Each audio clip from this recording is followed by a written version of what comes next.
오늘 설교 제목이 뭐죠? 새해, 새해 복, 또 새해 부대입니다.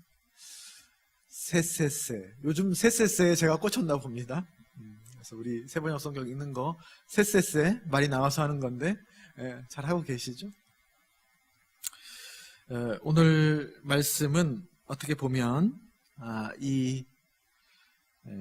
우리가 새해 복 많이 받으세요 라고 했는데 그 인사말에 대한 그리스도인으로서의 업데이트라고 해야 될까요? 그렇게 할 수 있겠습니다. 오늘 본문은 사람들이 와서 예수님에게 금식에 대해서 질문을 하십니다. 그런 장면입니다.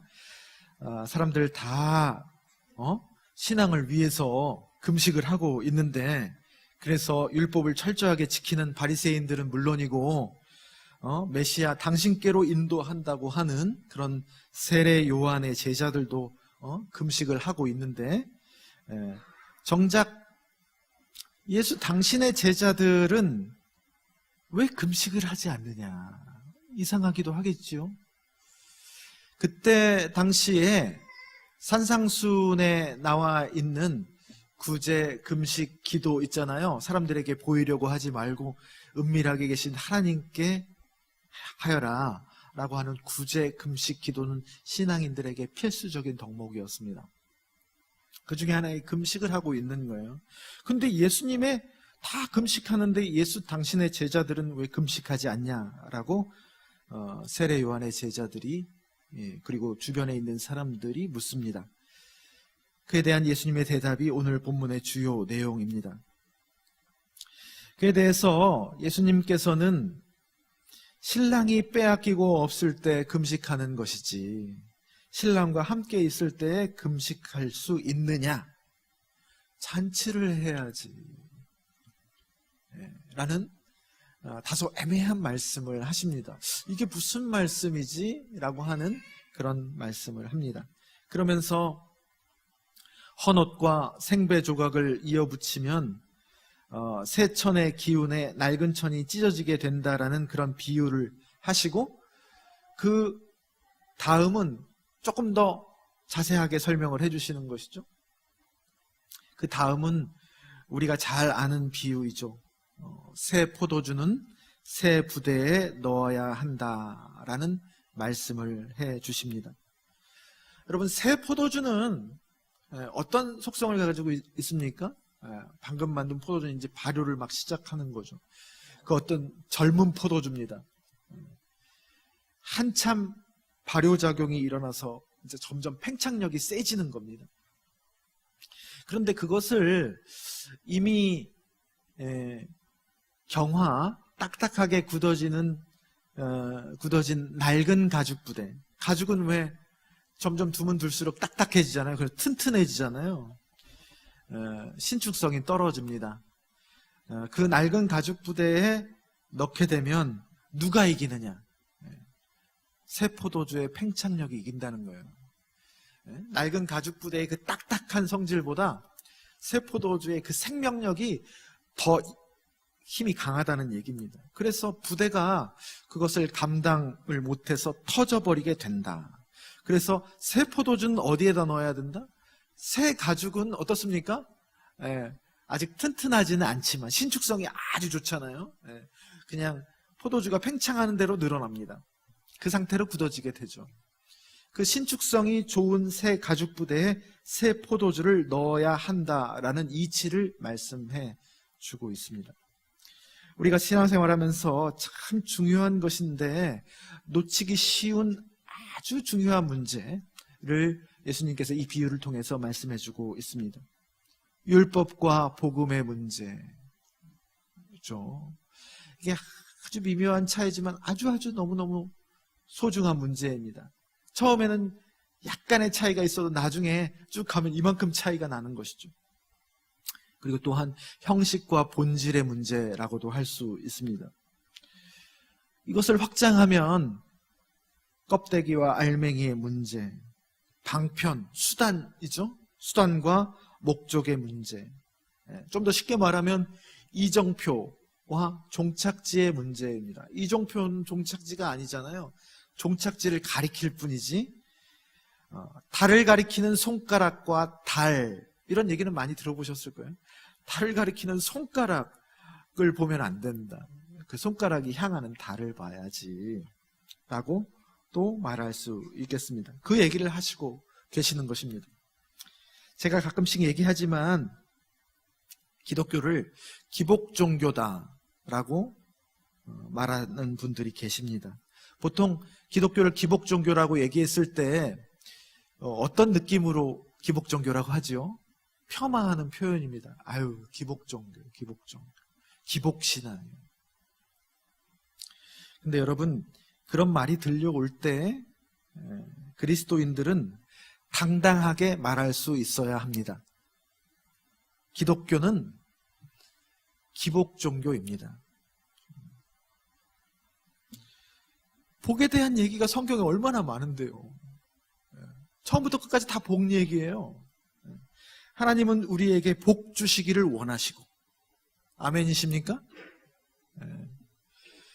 우리가 뭐라고 하나님 복 없이 혼자 살아갈 수 있겠습니까? 하나님의 복을 끊임없이 구해야 합니다. 그래서 아브라함 부르실 때 창세기 12장의 말씀이 엄청나게 상징적인 사건이거든요. 하나님의 구원의 근본적인 계획을 세우는 장면이에요. 아브라함 한 사람 세워서 세상을 구원하겠다는 하나님만의 방법이십니다. 그때 아브라함 부르실 때 어떻게 부르셨죠? 너를 복 그 자체가 되게 하겠다. 예전 성경에서는 복의 근원이 되게 하겠다라고 하셨죠. 그리고 너만 복되게 하는 것이 아니라, 너만 복으로 살아가는 것이 아니라 네가 복으로서 가는 곳마다 복을 흘려주거라. 복의 통로가 되는 사명을 주셨습니다. 그 아브라함의 사명이 나중에 뭐가 되죠? 아브라함이 민족을 이루잖아요. 민족에 대한 약속을 하잖아요. 그 민족이 무슨 민족이 됩니까? 이스라엘 민족이 되는 거예요. 그 이스라엘 민족도 아브라함의 사명과 똑같은 거예요. 복을 충분히 받고 그게 흘러넘쳐서 주변 이웃 강한 민족들, 잘났다고 하는 민족들에게 네 약함을 통한 그 복이 하나님의 영광이 되어서 그 복을 흘려주거라. 그게 이스라엘 백성의 사명입니다. 성경은 한 가지 얘기를 하고 있는 거예요. 아브라함 얘기를 하고 있는 거예요. 그러고 난 다음에 신약시대에 와서 그 이스라엘이 그 피로 이루어진 혈통의 이스라엘이냐, 예수 그리스도를 통한 영적인 이스라엘이다 라고 선언을 하면서, 영적인 이스라엘 누구죠? 그리스도인, 교회가 영적인 이스라엘, 아브라함의 자손이다 라고 하면서 그 사명이 그대로 그리스도인과 교회의 사명이 됩니다. 그래서 그리스도인과 교회의 사명은 뭡니까? 복을 받는 거예요. 그리고 복을 구하는 것이고, 그리고 그 복을 흘려주는 거예요. 그게 그리스도인과 교회의 1차적인 사명입니다. 그래서 우리는 복을 굉장히 중요하게 여기는 사람들. 기복종교 맞습니다. 여러분들 그렇게 내가 복을 구하면 뭔가 구해야 될 것 같은데 기복종교라고 욕할라나? 그러면서 주눅 들지 마세요. 당당하게 복을 구하세요. 그런데 기복종교인데 그 복의 내용이 중요한 것입니다. 인간이 하나님 없이 세팅해 놓은 복의 개념들이 있어요. 세상이 말하는, 흔히들 말하는 그런 복들. 뭐죠? 우리가 솔직히 교회에서 예배는 드리고 말씀을 읽지만 솔직히 저 무의식 밑바닥에서 복이라고 하는, 새해 복 많이 받으세요 할 때 사람들이 얘기하는 복의 내용이 뭡니까? 우리끼리 솔직하게. 뭐 부자 되고 말이죠. 성공하고 출세하고 모든 일이 술술 잘 풀리고, 일단 풀려도 기분이 좋아야 돼. 대체로 기분이 좀 좋고 그걸 행복이라고 여기죠. 항상 상향곡선만 그리는 그런 복. 그런 복도 하나님께서 허락하신 복이죠. 그런데 그런 복만 복이 아니라 사람을 지으신 하나님께서 말하는 진짜 복이 성경에서 말하고 있는 복이다라는 사실입니다. 그게 진짜 복이죠. 왜냐하면 사람을 하나님이 만드셨기 때문에 하나님이 말씀하시는 복이 진짜 복이겠죠. 사람이 말하는 복보다. 성경이 말하고 있는 진짜 복은 여러 가지로 표현됩니다. 성경 처음부터 끝까지. 그런데 그 정중앙을 꿰뚫는 본질이 있어요. 복의 본질. 다 이 본질에서 다 파생되어 나오는 표현들이 성경이 말하고 있는 복입니다. 그게 뭘까요? 정중앙을 꿰뚫고 있는 본질. 복의 본질. 뭡니까? 하나님이 함께 하시는 것이 성경이 말하고 있는 복입니다. 하나님이 함께 하시면, 그래서 가난해도, 가난할 때 있잖아요. 돈이 있다가도 없고 없다가도 있고 하는 거잖아요. 그리고 항상 성공합니까? 통계를 내보면 기독교인이라고 항상 성공하지 않습니다. 비슷해요. 확률상으로. 우리가 갑자기 욥 보세요. 요즘 제가 쎄쎄쎄 하면서 욥을 정말로 은혜롭게 읽고 있거든요. 욥이 억울해서 죽으려고 그래요. 내가 하나님 잘 믿었으면 이런 일을 당하지 말아야지. 그런데 욥이 하나님 앞에서 아무 소리 못 하거든요. 그거랑 상관없어요. 실패하는 데 있어서는. 실패할 수 있고 또 일이 잘 안 될 수도 있어요. 또 하얀 곡선을 그릴 때도 있고, 그러나 그럼에도 불구하고 하나님이 함께 하시면 그것은 그런 상황에서도 지극한 복이다. 근데 반대로 하나님 함께 하시지 않으면 궁궐에 있어도, 그 대표적인 인물이 누굽니까? 사울 보세요. 쎄쎄쎄 하면서 사울, 또 사무엘이 있거든요. 사울이 갑자기 로또 맞은 것처럼 왕이 돼버려요. 궁궐에 들어가요. 그런데 하나님이 점점 떠나잖아요. 떠나니까 어떻게 됩니까? 미치게 돼요. 지옥이야, 마음이. 궁궐에 살아도 마음이 지옥입니다. 헤롯도 그렇죠. 예수님 태어났을 때 그 삐까번쩍한 헤롯 성전을 짓고 말이죠. 거기서 있는데 그 메시아가 났다는 소문 때문에 마음이 막 흐트러져가지고 자기 백성 2살 이하의 그 아기들을 싹 다 죽여버립니다. 그 마음은 어떻겠어요?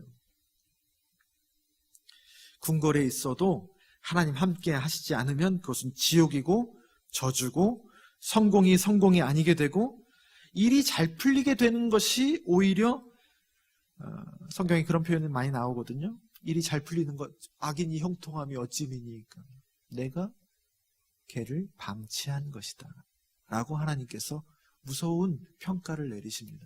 일이 잘 되는 게 섬뜩한 거예요. 하나님이 그냥 손 놔버린 거예요. 이웃집 자식처럼. 징계자는 징계를 하는 사람 내 친아들이니까 히브리서처럼 징계하는 것이고, 하나님이 방치한 지독한 심판이 일이 잘 풀리는 것이 될 수 있음을 하나님 함께 하지 않으시면 성경은 말해주고 있는 것입니다. 마리아에게 예수님의 잉태를 알려준 그 수태고지 사건에서 인류의 지극한 복덩어리로 오시잖아요. 메시아가. 그 메시아의 이름을 뭘로 소개합니까? 마리아에게. 마태복음 1장 23절이죠. 임마누엘이다. 하나님이 우리와 함께 하신다라는 것이 예수님의 이름이에요. 그게 하나님이 우리와 함께 하신다는 보이는 약속이 하나님의 아들 우리에게 주시는 거예요. 그 존재 자체가 하나님 우리와 함께 하신다는 그 복의 상징인 거예요. 그 자체인 거예요. 그래서 우리가 28장으로 불렀잖아요. 복의 근원 강림하사. 복으로 임하신다는 것입니다. 그래서 산상수훈의 주옥 같은 예수님의 설교의 첫머리를 뭘로 여십니까? 마태복음 5장에서 첫머리를 산상수훈의 복으로 여세요. 8가지 복 선언을 하십니다. 그 팔복의 내용을 보면, 제가 팔복 참 좋아하고 기도의 재료로 사용하고, 우리 교회에다가 이제 계단 올라올 때 그거를 처음으로 우리 교회가 이거다, 결국은 행복한 삶으로의 초대이다. 복으로의 초대인 거죠. 그 복이 무슨 내용이냐? 예수님의 팔복에 잘 나타나 있습니다. 그 팔복을 보면 세상이 말하는 복이 아니에요. 심령이 가난한 자, 애통한 자, 온유한 자, 의에 줄이고 목마른 자, 긍휼히 여기는 자, 마음이 청결한 자, 화평케 하는 자. 마지막이 뭐죠? 주님의 이름을 위해서 미움받고 핍박받고 억울하게 되면은 그게 기뻐하고 즐거워할 최고의 복이라는 거예요. 그게 말이 됩니까? 그게 행복입니까? 어떻게 복입니까? 그런데 그 공통분모를 따지면 뭐라고요? 팔복의 공통분모를 정중하게 꿰뚫는 게 하나님 함께 하심입니다. 우리가 그래가지고 맨날 그런 걸 복이라고 해가지고 우리 그리스도인들은 기쁘면 안 되는가, 상황이 좋으면 안 되는가, 부자 되면 안 되는 거요? 그 얘기를 하는 게 아닙니다. 그럴 때에도 하나님 함께 하신 복이죠. 그 얘기를 하는 게 아니에요. 맨날 지질이 청승맞게 그냥 우리가 슬퍼해야 되고 그런 얘기 하는 게 아니고, 우리가 그럴 때 행복이라고 느끼지 않잖아요. 그렇게 행복이라고 느끼지 않는 상황, 복이라고 느끼지 않은 상황 속에서도 하나님 함께 하심을 느끼는 사람은 상황이 좋았을 때보다, 무화과 나무의 열매가 풍성할 때보다 훨씬 더 행복할 수 있다. 복된 사람일 수 있다라는 것을 얘기해주고 있는 겁니다. 그게 복인 거예요. 그게 신앙인 거예요. 하나님 함께 하심을 전제로 했을 때 하나님 나라 천국을 우선순위에 둔 자들이 비록 가난해도 애통해도 미움받고 억울한 일을 당해도 그럼에도 불구하고 맛보는 복, 그 복을, 성경에 있는 복은 거의 다 행복으로 바꿀 수 있습니다. 행복에 대해서 얘기하고 선언하고 있는 것이 바로 팔복입니다. 우리 기독교 신앙은 바로 그 복을 누리는 것을 목적으로 하고 있습니다. 그냥 그것을 발견하고 누리면 되는 거예요. 그게 하나님이 원하시는 거예요. 하나님이 우리를 고생시키려고 신앙생활을 시키나? 그래서 고난받으라고 하나요? 아닙니다. 이 복을 누리라고 여러 가지 장치를 주신 거예요. 그 자체가 하나님께서 기뻐하시는 것이고 그게 하나님의 일인 것입니다. 그게 구원이고 그게 회복입니다. 부모와 자식 관계를 가만히 생각해 보면 쉽게 이해가 되는 거예요. 그래서 성경에서 하나님과 우리의 관계를 아버지와 자녀 관계로 그렇게 설명을 하는 겁니다. 부모의 마음이 그런 마음이죠. 부모를 왜 힘들게 합니까? 자식을 왜 힘들게 합니까?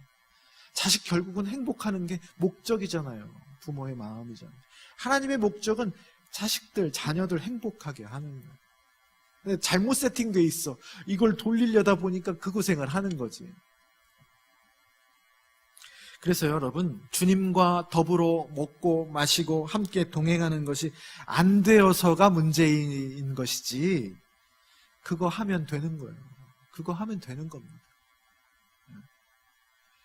그래서 우리 기독교를 체계화한 분이죠. 지금 교리의 대부분이 이분이 한 겁니다. 4세기 때 성 어거스틴, 아우구스티누스라고도 합니다. 그 어거스틴이 이 유명한 말을 했죠. 고백록이라는 여러 가지 주옥 같은 표현들을, 신앙 고백을 남겼습니다. 그래서 하나님을 사랑해라. 그리고 마음대로 살아라. 하나님 사랑하면, 그래서 내가 하나님께로 복을 충분히 받고 그것이 왔다 갔다 소통하면, 그러고 난 다음에는 안심하고 자유롭게 살아도 돼. 그래도 어긋나지 않는 삶이다 라는 얘기입니다. 그런데 그게 하나님과 우리 사이를 가로막고 있는 죄 때문에 그게 온전히 되지가 않는 거예요. 거기에 문제가 있는 거예요. 인류의 고통이 있는 거예요. 복을 충분히 누리면 되는데, 호흡처럼 쉬운 건데, 애동동산에 그냥 있는 것 자체로 그냥 되는 거예요. 그런데 그게 안 된단 말이죠. 그게 뭐 때문이다? 그게 죄 때문이다. 죄가 도덕적인 죄를 얘기하는 게 아닙니다. 하나님과 우리 사이에 방해물로 존재하는 그 무엇이 죄예요. 그것만 없어지면 너희들은 그냥 복된 사람들이고 행복한 사람이에요. 행복한 사람. 팔복선언에서 예수님이 행복한 사람이 되거라가 아닙니다. 심령이 가난한 자는 복이 있나니. 그래서 심령이 가난한 자를 꼭 조건으로 우리는 여길 때가 있어요. 원어를 보면 마카리오이 행복하도다, 복이 있도다 너희들이요. 선언입니다. 사실을 확인시켜 주는 거예요. 그래서 그 1층 올라올 때 거기에다가 그 원문을 살려서 마카리오이 헬라어도 써놓고 행복하여라로 했습니다. 그게 안 되는 게 우리의 참 딜레마인 겁니다. 그래서 오늘 금식으로 상징되는 여러 가지 신앙의 방편들이 신앙생활하면서 어쩔 수 없이 필요한 겁니다. 근데 그것을 하면서 해야 됩니다. 훈련을. 목적지가 뭐죠? 행복한 거야. 주님의 이름으로. 근데 그 훈련을 하면서 꼭 기억해야 될 것은 인간이 노력이 들어가는 그것이 말씀드린 바와 같이 목적이 아니라는 것입니다. 근데 이게 쉽게 우리가 오해할 수 있어요. 그게 목적이 될 때가 있어요. 훈련이 목적. 금식이 목적이 돼요. 늘 하나님의 함께 하심 그 진정한 복을 위함입니다. 우리의 모든 신앙적인 장치들은 그래서 살아계신 하나님과 교제하는 그 설명할 수 없는 실제를 우리 안에 온전히 담기 위해서 낡고 딱딱해진 부대를 바꾸어 나가려고 내려놓는 작업들이 필요한 거예요.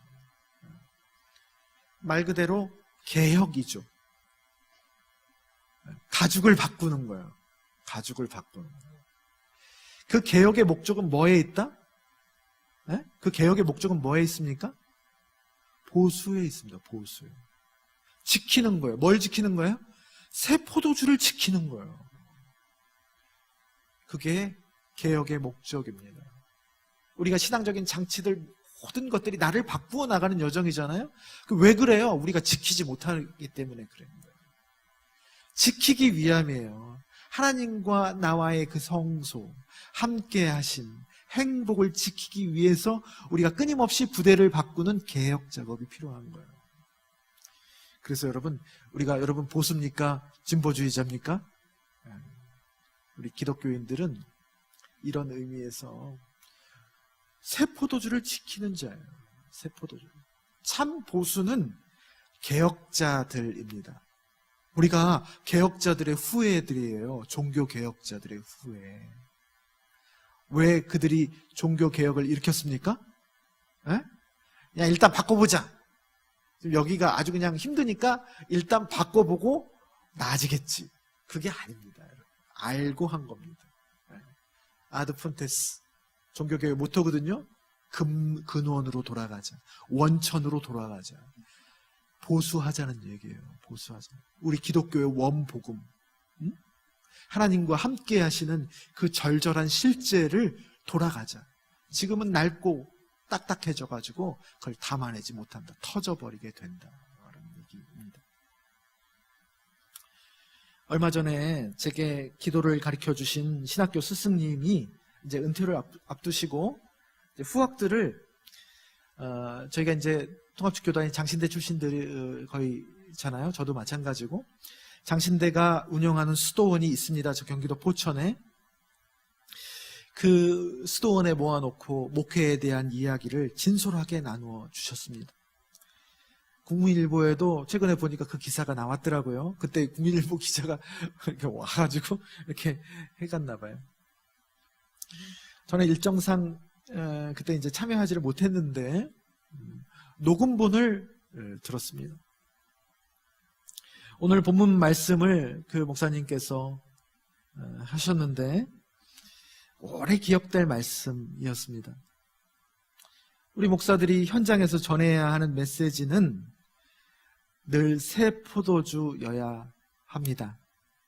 이게 기본이죠. 만약에 묵은 포도주 얘기하면 거기는 이제 얘기 자체가 안 되는 거예요. 늘 새 포도주여야 합니다.